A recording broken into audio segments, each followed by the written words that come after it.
विश्व प्रसिद्ध कोणार्क को पर्यटक मानक आकृष्ट करने स्वतंत्र कार्यक्रम आयोजन करा पर्यटकों रहिबा मनोरम व्यवस्था करा आज मुख्य शासन सचिव असित त्रिपाठी अध्यक्षतार बसिथिबा बैठक में एने निष्पत्ति ग्रहण करा कोणार्क रात्रि जापन और रहणी व्यवस्था एथिपाई एक मास व्यापी स्वतंत्र सांस्कृतिक उत्सव आयोजित हेबो।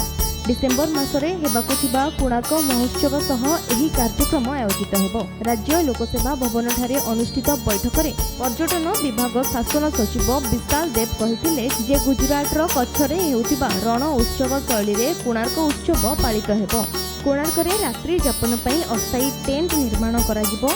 प्राय 50 एकर जगार 50टी टेंट सह अन्यान्य सुविधा उपलब्ध कराजिबो।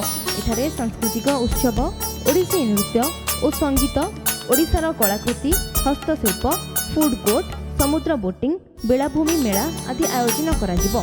एहिपरि कार्यक्रम द्वारा कोणार्क को बहु संख्यक पर्यटक आकृष्ट हेबे बोली बैठक में मत प्रकाश पाइथिला।